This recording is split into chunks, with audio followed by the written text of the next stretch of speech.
Teman-teman, untuk tema yang ingin kita bahas yakni murai seperti ini jangan dibelikan tiket saat lomba.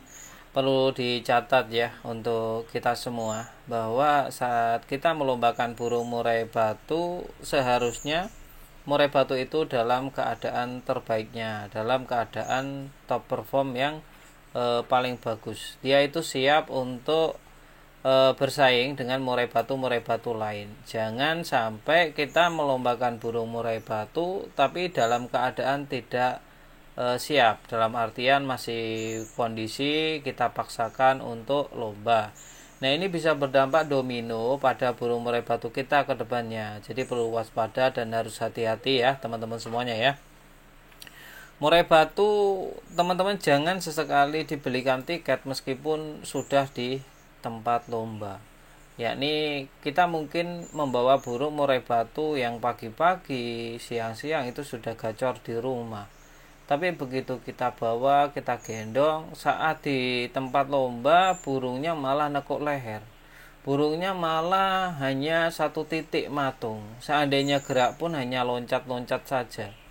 Ya, tanpa ada respon suara, tanpa ada respon yang menggairahkan untuk murai batu kita, malah dia cenderung bengong, tatapannya cenderung tatapan kosong. Nah, ketika mendapatkan burung murai batu dengan seperti ini, tatapan kosong ya, lehernya ditekuk ya, hanya loncat-loncat, nggak ada respon, maka teman-teman nggak usah dibelikan tiket meskipun kita sudah capek di tempat lomba. Nanti yang ada ya, kalau kita paksakan untuk belikan tiket malah dia diketawain dalam hati oleh teman-teman yang lain karena burungnya nanti matung, begong ya.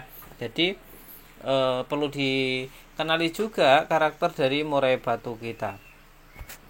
Nanti udah kita capek-capek malah murai batunya tidak mau kerja ya, padahal kita sudah tahu kondisinya sebelum naik ke gantangan. Nah, itu sebenarnya sebelum burung naik ke gantangan itu kalau kita mengenal karakternya, maka kita akan tahu burung ini kerja apa enggak ya, prestasi apa enggak ya. Karena kalau kita sudah mengenal karakternya, apalagi kita sudah menjalin ikatan chemistry ya, ikatan batin antara kita dengan burung, maka nanti ada feeling-feeling.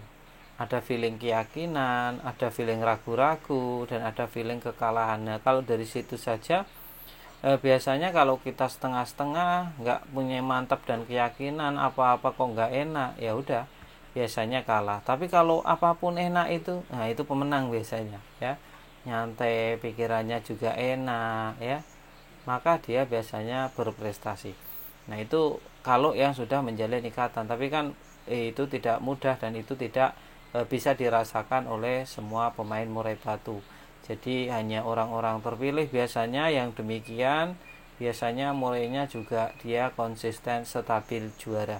Bisa dibilang setiap berangkat pasti membawa trofi, piagam ya, dia akan selalu membawa juara lah intinya setiap berangkat lomba. Nah, untuk menjalin ikatan tadi tidaklah mudah. Biasanya dibutuhkan waktu yang lama, entah itu durasinya waktu yang lama, entah itu dari prosesnya yang mencetak chemistry tadi atau ikatan batin antara pemilik murai batu dengan murai batunya. Bisa dibilang bukan aneh-aneh, yaitu hal wajar dan normal, dan banyak teman-teman kita yang sudah mulai merasakan ya chemistry tadi atau ikatan batin ya.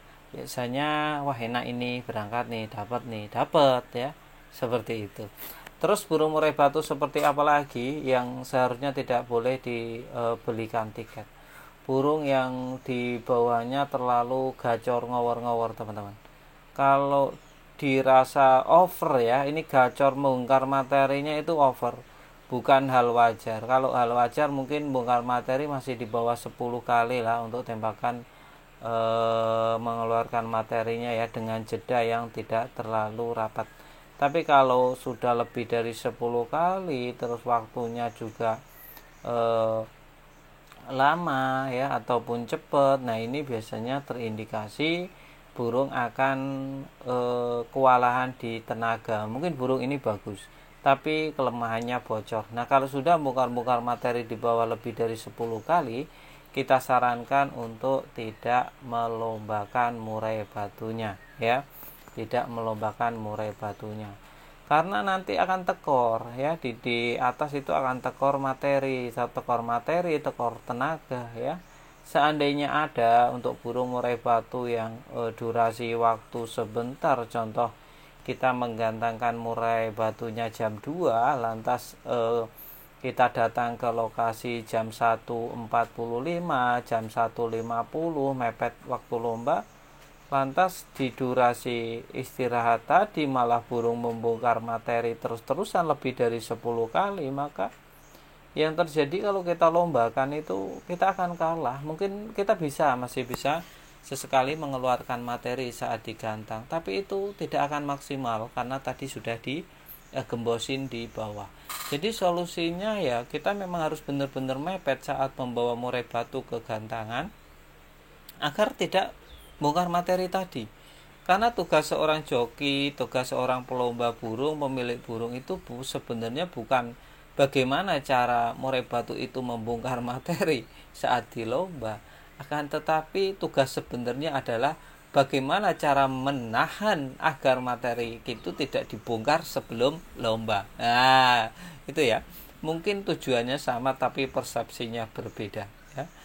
Kita mencoba untuk memaksimalkan membongkar materi saat di lomba, percuma kalau kita gembosin terus di bawah. Jadi intinya murai batu itu bongkar materi itu mudah ya, mudah. Yang susah itu menahan ya agar titiknya pas atau kapan waktunya pas. Nah itu murai batu yang bagus itu yang dikenali karakter oleh pemiliknya. Jadi begitu digantang, buka kerodong, di lomba dia jeder, maka prestasi dan prestasi. Nah ini kan tidaklah mudah. Nah tadi ya murai batunya teman-teman ya.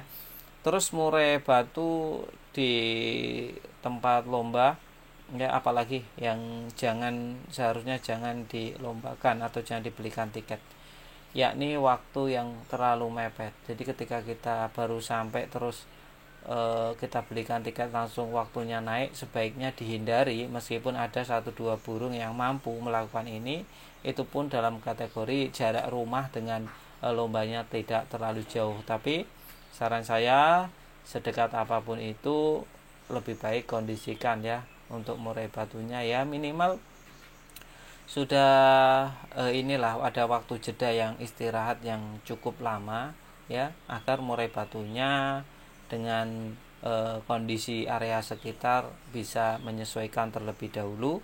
Agar apa? Agar nanti saat murai batu kita dilombakan atau digantangkan itu dalam keadaan terbaiknya. Itu ya teman-teman ya. Terima kasih sudah mampir ya.